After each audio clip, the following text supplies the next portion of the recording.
வணக்கம் மக்களே. வாங்க நம்ம தில் கிச்சனுக்கு போகலாம். பண்டிகை நாட்கள்ல, விசேஷ நாட்கள்ல நல்ல ஒரு ஸ்வீட் செய்யணும். சுலபமா செய்யணும். எல்லாருக்கும் பிடித்த மாதிரியும் இருக்கணும். டேஸ்டியாவும் இருக்கணும். வித்தியாசமாவும் இருக்கிற மாதிரி ஒரு ஸ்வீட் செய்யணும்னா, இந்த ஸ்வீட் செய்யுங்க. கோதுமை ரவா கேசரி. சாப்பிட்ட சுவை நாக்கிலேயே தங்கி இருக்கிற மாதிரி அருமையான ஒரு ஸ்வீட் கோதுமை ரவா கேசரி. எப்படி செய்கிறதுன்னு பார்க்கலாம். நான் இந்த கப்பு அளவா எடுத்திருக்கிறேன். நீங்க ஒரு கிண்ணம் அல்லது டம்ளர் அளவா எடுத்துக்கலாம். நான் இந்த கப்பில் 3 கப் அளவு தண்ணி ஒரு பாத்திரத்தில் சேர்த்துருக்கிறேன். ஒரு அடிகனமான பாத்திரத்தில் 3 கப் அளவு தண்ணி சேர்த்து அது நல்லா கொதிக்கட்டும்.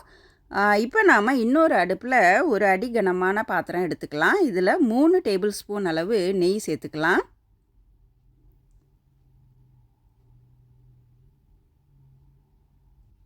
இந்த 3 டேபிள் ஸ்பூன் நெய் நல்லா உருகட்டும்.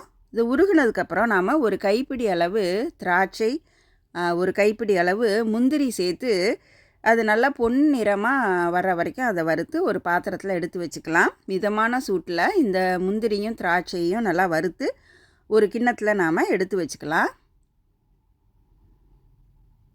இப்போ நல்லா வறுபட்டுருச்சு. நாம் ஒரு பவுலில் இந்த முந்திரியும் திராட்சையும் வறுபட்டதை எடுத்து வச்சுக்கலாம். இப்போ அதே பாத்திரத்தை அடுப்பில் போட்டு அந்த நெய் மிச்சம் இருக்கும். நாம் முந்திரி திராட்சை வறுத்ததுக்கப்புறம் மிச்சம் இருக்கிற நெய்யிலையே அந்த கப்பில் 1 கப் அளவு கோதுமை ரவை சேர்த்துருக்குறோம். இந்த கோதுமை ரவையை ஒரு 2லேருந்து 3 நிமிஷம் வறுத்துக்கலாம். அந்த கோதுமை ரவை நல்ல ஒரு வாசனை வரும், கொஞ்சம் பொரிஞ்சி வரும். இப்போ பார்த்திங்கன்னா அந்த லேசாக வெள்ளையாக பொரிஞ்சி வருது. இந்த அளவு நாம் வறுத்துக்கலாம். இப்போ இந்த வறுத்த கோதுமை ரவையை நாம் ஒரு பவுலில் கொட்டி வச்சுக்கலாம். இப்போ நாம் அதே கப்பை தான் நாம் அளவாக எடுத்துக்கிறோம். இப்போ 1 கப் அளவு கோதுமை ரவையை நாம் நல்லா வறுத்துட்டு அதில் எடுத்து வச்சாச்சு. இப்போது அதே சட்டியில் நாம் கொதிச்சு இருக்கிற அந்த வெந்நீரை இதில் சேர்த்துக்கலாம். இது நல்லா கொதிக்கட்டும். இந்த பாத்திரத்தில் இந்த தண்ணி நல்லா கொதிக்கட்டும். இப்போ நல்லா கொதிச்சிருச்சு. நல்லா கொதித்ததுக்கு அப்புறமா நாம் வறுத்து வச்சுருக்கிற அந்த கோதுமை ரவையை இதில் சேர்த்துக்கலாம். இந்த கோதுமை ரவையை இந்த கொதிக்கிற தண்ணியில் சேர்த்துட்டு இதை கொஞ்சம் கைவிடாமல் கிளறிக்கலாம். ஒரு 2 நிமிஷத்துக்கு இந்த கைவிடாமல் கிளறிக்கிட்டோன்னா கட்டி தட்டாமல் இருக்கும். இந்த தண்ணி நல்லா கொதித்ததுக்கு அப்புறம் தான் நாம் இந்த கோதுமை ரவையை இதில் சேர்க்கணும். இப்போ ஒரு 2 நிமிஷத்துக்கு இதை நல்லா கிளறியாச்சு.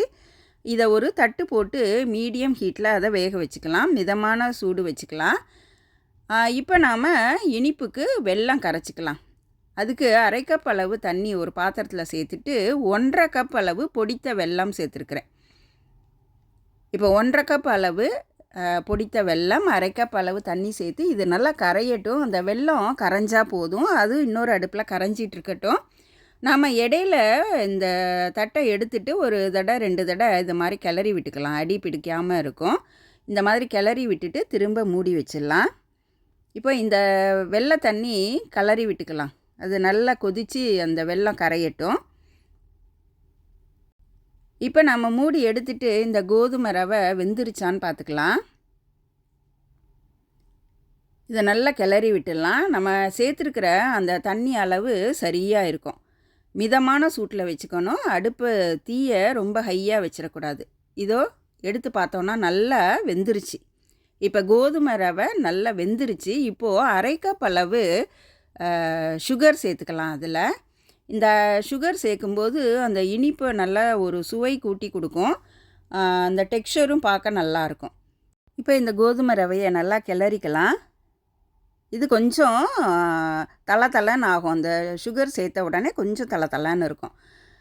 இப்போ ஒரு கிளறிட்டு நம்ம அந்த வெள்ளை தண்ணி நல்லா கரைஞ்சிருச்சு. அந்த வெள்ளை தண்ணியை வடிகட்டி இதில் சேர்த்துக்கலாம். இப்போ இதை நல்லா கிளறி விட்டுக்கலாம். இப்போ நாம் கிளறும்போது கொஞ்சம் தீ கூட்டி வச்சுக்கலாம்.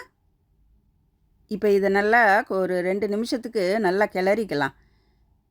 நம்ம ஒரு அடிகனமான பாத்திரத்தில் செய்யும்போது அடி பிடிக்காமல் இருக்கும். இப்போ நல்லா கிளறியாச்சு. இதை ஒரு மூடி போட்டு ஒரு 3 நிமிஷத்துக்கு மிதமான சூட்டில் வேக வச்சுக்கலாம். இடையில ஒரு தடவை 2 தடவை அந்த மூடி எடுத்துகிட்டு கிளறி விட்டுக்கலாம். அடி பிடிக்காமல் இருக்கும். இது நல்லா கொஞ்சம் நம்ம வெல்லம் தண்ணியெலாம் சேர்த்ததுக்கப்புறம் நல்லா தளராக இருக்கும். இது ஒரு 3 நிமிஷத்துக்கு அந்த மூடி போட்டு நடுவில் கிளறி அதை வேக விட்டுக்கலாம். இப்போ நல்லா வெந்துருச்சு. இப்போ அதை கிளறிக்கலாம். இதோ அந்த தலை தலைன்னு இருந்தது இப்போ நல்லா கொஞ்சம் கெட்டி ஆயிடுச்சு. இதை நல்லா கிளறி விட்டுக்கலாம். இப்போது இந்த கன்சிஸ்டன்சி ஓரளவு கெட்டி ஆயிடுச்சு. இந்த கன்சிஸ்டன்சி வரும்போது சரியாக இருக்கும். நமக்கு ஆறுனா இன்னும் நல்லா கெட்டியாகும். அதனால் இந்த அளவு வந்ததுக்கப்புறம் நாம் ஒரு அரை டீஸ்பூன் அளவு ஏலக்காய் பொடி சேர்த்துக்கலாம். விருப்பப்பட்டால் பச்சை கற்பூரம் ஒரு சின்ன துண்டு எடுத்து அதை நல்லா இந்த மாதிரி பொடியாக்கி அதில் சேர்த்துக்கலாம்.